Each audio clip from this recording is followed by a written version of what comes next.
Eu fui indagado por uma pessoa, por um amigo. Tinha um homem pregando onde ele dizia o seguinte, que um evangélico indagou uma senhora. O evangélico falou para aquela senhora que é católica que atrás das imagens tem demônio. E aí aquela pessoa vem defender o argumento das imagens. Ele vira e fala assim, talvez alguém aqui deve ter visto isso.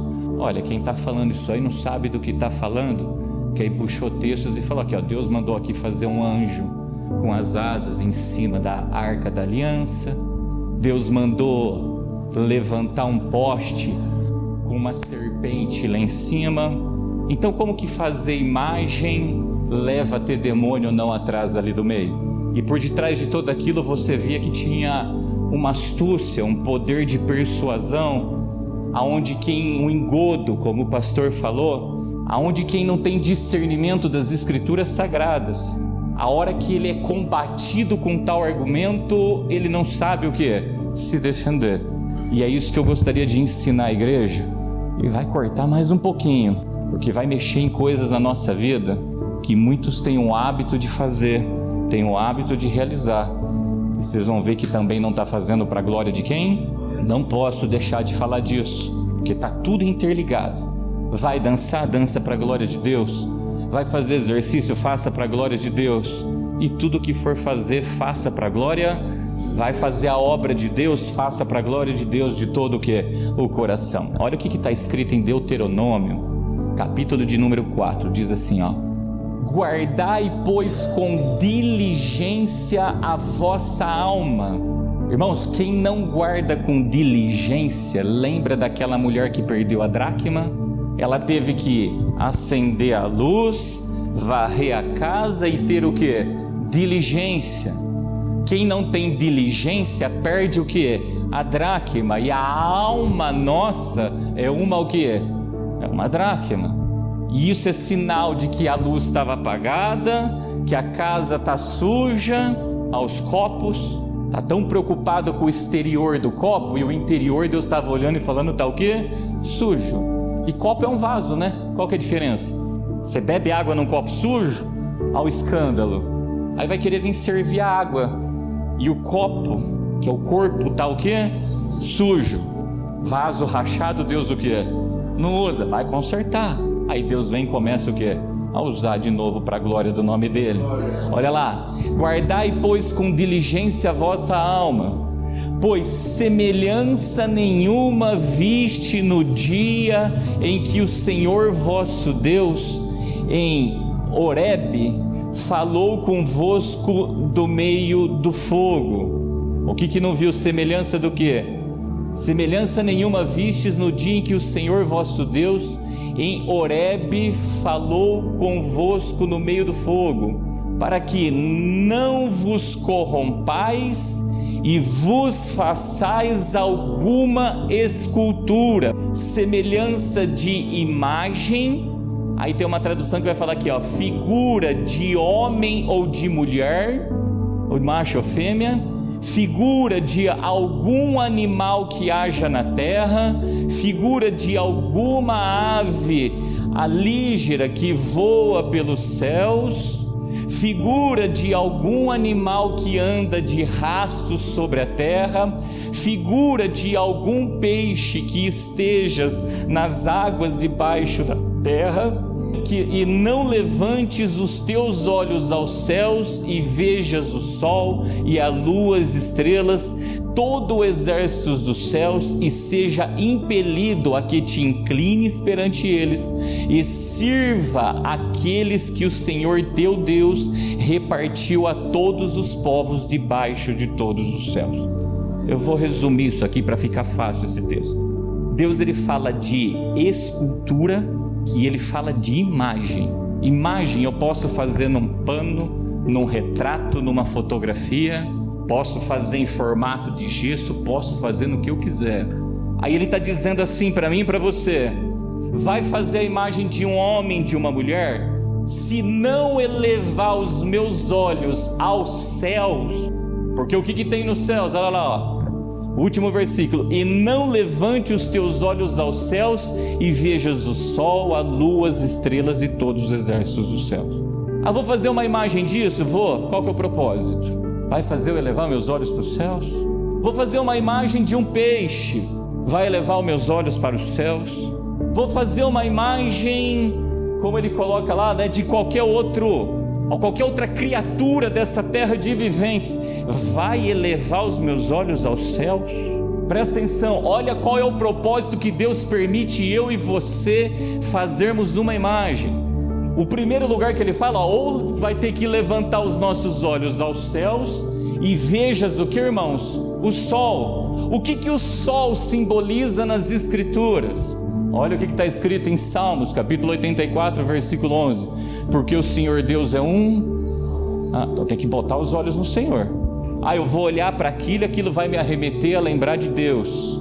O sol simboliza a luz deste o quê? Deste mundo. Então vai colocar os meus olhos nas Escrituras. Quando ele fala lá, volta lá no texto, e vejas a lua. O que simboliza a lua nas Escrituras sagradas? Olha o que está escrito, irmãos, em Cânticos, capítulo 6, versículo 10. Essa é a amada, a igreja. Fala assim, quem é esta que aparece como a alva do dia, formosa como a lua? Mas guarda algo, lua não tem luz o quê? Própria. Lua resplandece a luz do quê? Do sol. Então quando você for fazer uma imagem da igreja de Deus, ela fala, opa, parar, não faz de mim não, faça para aparecer quem? O sol. Voltando lá no texto, olha lá, e as estrelas, o que a gente entende como simbologia das estrelas? Olha o que está escrito em Gênesis capítulo 22, essa é a promessa de Deus para quem? Abraão, que deveras te abençoarei grandissimamente, multiplicarei a tua semente como o quê? As estrelas dos céus. Eu estou vendo aqui um monte de estrela, mas tem aquela que brilha para ela, mas tem aquela que reflete a luz para levar até a manjedoura onde está o Senhor, o quê? Jesus. É essa estrela. Então quando o negócio voltar para mostrar uma imagem desse tipo de estrela, ela vai falar, não, de mim não, é Ele que tem que aparecer. Tudo que sai daqui é para mostrar o Senhor, é para levar até Ele. Continua, voltando lá no outro texto, que todo o exército dos céus, irmãos, guarda algo, o exército dos céus é aqueles que estão combatendo o bom o quê? E quem combate o bom combate, ele vai dizer sim, é necessário que eu diminua para que ele cresça e então agora vamos olhar um pouquinho. Pega o teu WhatsApp, as fotos que você publica lá, é para a glória de quem aquilo? Imagem de escultura, tem demônio, porque está escrito, olha o que diz o último versículo lá em Jeremias, olha, presta atenção nisso. Assim diz o Senhor, não se glorie o sábio na sua sabedoria, não se glorie o forte na sua força, e não se glorie o rico nas suas... eu vou botar uma foto aqui da minha família, porque eu quero que todo mundo veja como minha família é linda. Se gloriou na sua o quê? Riqueza, demônio, é a mesma coisa que uma imagem de escultura. Mas eu vou botar uma foto da minha família e vou declarar embaixo, eu e a minha casa serviremos para a glória de... Vou pegar os meus animais que eu tenho nas minhas propriedades e vou mostrar quantos animais eu tenho, quantas propriedades eu tenho, gloriou-se na sua... mas aí eu bati uma foto dos animais, eu não sei que dia foi, no dia tal, o Senhor criou os animais para a glória... Eu vou para o mar, irmãos, e bato uma foto do mar para mostrar para todo mundo aonde eu estou indo. Estou me gloriando na minha, mas aí eu bato uma foto do mar e coloco o versículo que fala que Deus colocou limites até para o mar, para a glória de... Então quando Deus mandou fazer um querubim em cima da arca, irmãos, você sabe qual que era o propósito desse? Isaías capítulo 6, os serafins estavam, porque era no meio daqueles querubins que manifestava a presença de Deus, e Isaías viu os serafins com as asas tampando o seu rosto, tampando o seu corpo e declarando, santo, santo, santo é o Senhor dos exércitos. O propósito daquela imagem era para ver o sol.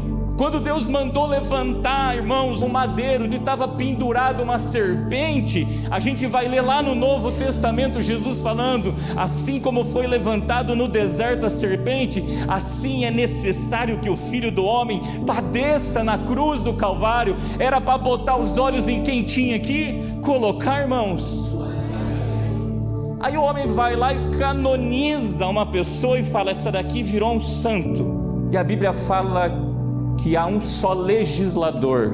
Ele não fala que há um legislador só, ele fala um só legislador. Quando ele fala um só, ele está dizendo, tem um monte daí julgando, tá? Mas só um tem o direito de julgar, que pode dar vida, que pode salvar ou pode destruir. Então o que é o homem para levantar algo daquela natureza?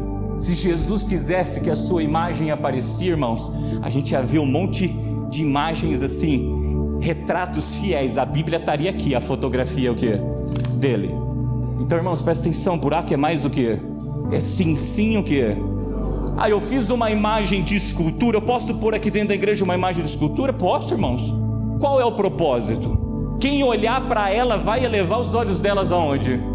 Aos céus, para ver o sol, a lua, as estrelas e o exército do Senhor. E quando for para mostrar a lua, as estrelas e o exército do Senhor, esses daqui vão apagar, para que só um apague. Ele não vai querer. Se você pegar um santo ou uma santa mulher de Deus que foi salvo, e você chegar nessa pessoa e falar, olha, bota tua imagem na igreja, você pode ter certeza, ela vai te repreender. E ele vai te repreender, porque ele vai falar, é necessário que eu diminua. Quem que mandou você botar minha imagem lá? Se é de Deus. Então tudo na nossa vida, toda imagem tem que ter um Irmãos, está vendo isso aqui? Isso aqui não foi colocado em vão aqui não. Qual é o propósito disso daqui? Arremeter uma edificação à base de pedra, o quê? Caso contrário, o que isso daqui vira? Mais o desenho de uma criar. Vocês estão entendendo isso? Pelo amor de Deus. Irmãos, o que eu vejo, está todo mundo falando, os católicos são idólatras. Está assim, de que se diz evangélico tudo o quê? Porque estão se gloriando na sua sabedoria, criando doutrinas vãs, estão se gloriando na sua o quê? Força, e estão se gloriando nas suas o quê? Riquezas. Tudo idólatra, tudo idólatra. Por isso, pelo amor de Deus, toda e qualquer imagem que forem postar, querem combater contra a idolatria lá dentro da igreja católica, mas vivem praticando o que? A idolatria nas redes sociais, vivem praticando a idolatria com tudo aquilo que não tem que fazer o que? Idolatrar. Agora pegou, né? É esse tipo de cristão que Deus quer. É isso que a palavra de Deus nos ordena, irmãos.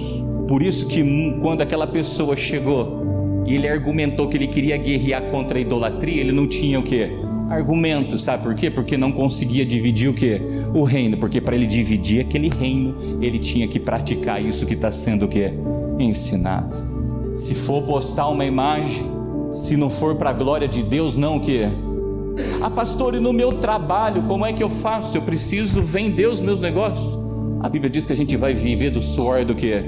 Do rosto. Postou algo lá, coloca junto um versículo que leva isso, põe lá a propaganda, mas faça para a glória de quem? Dá para entender isso ou não? Isso é vida plena com Deus, irmãos. Muitos não gostam de ouvir isso, porque é mais gostoso se gloriar na riqueza, é mais gostoso se gloriar na força, é muito mais gostoso, mas fazer para a glória de Deus não é gostoso, porque para a glória de Deus, tudo isso aqui vai ter que diminuir, tudo isso aqui vai ter que diminuir na nossa vida, para que Ele cresça e Ele apareça, no nome de Jesus. Amém? Então, se te indagarem com um texto dessa natureza, Deuteronômio capítulo de número 4. Mas vive, tá? Caso contrário, não seja o quê? Hipócrita. Vive primeiro e depois faz o que, irmãos? Vai lá e combate o bom combate em nome de Jesus.